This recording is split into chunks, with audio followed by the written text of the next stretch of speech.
বাংলাদেশ জাতীয়তাবাদী কৃষক দলের ফটিকছড়ি উপজেলার ধর্মপুর ইউনিয়ন শাখার পূর্ণাঙ্গ কমিটির নেতৃবৃন্দরা চট্টগ্রাম উত্তর জেলা বিএনপির যুগ্ম আহ্বায়ক বিশিষ্ট শিল্পপতি আলহাজ সরওয়ার আলমগীরকে ফুলেল শুভেচ্ছা জানিয়েছেন।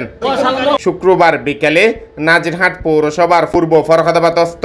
তার গ্রামের বাসভবনে দানের শীষ দিয়ে সরওয়ার আলমগীরকে শুভেচ্ছা জানানোর সময় অন্যান্যের মধ্যে উপস্থিত ছিলেন চট্টগ্রাম উত্তর জেলা কৃষক দলের সদস্য সচিব নাজিমউদ্দিন শাহীন, ফটিকছড়ি উপজেলা কৃষক দলের যুগ্ম আহ্বায়ক ইলিয়াস জসিম, সদস্য মোহাম্মদ মহসিন ও মোহাম্মদ ইউসুফ, ধর্মপুর ইউনিয়ন কৃষক দলের সভাপতি মোহাম্মদ আবুল হাশেম, সিনিয়র সহসভাপতি ডাক্তার রফিকুল ইসলাম,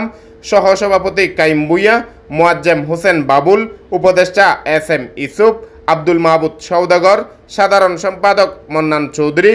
যুগ্ম সম্পাদক মোহাম্মদ ইব্রাহিম, সাংগঠনিক সম্পাদক পিয়ারুল ইসলাম, সহ সাংগঠনিক সম্পাদক নজরুল ইসলাম, মোহাম্মদ ইউসুফ, আবু বক্কর, সেলিম উদ্দিন, জাগের হোসেন, খুরশেদুল আলম, নজরুল ইসলাম মমতাজ, ইনুস সওদাগর, ইকবাল সহ আরও অনেকেই।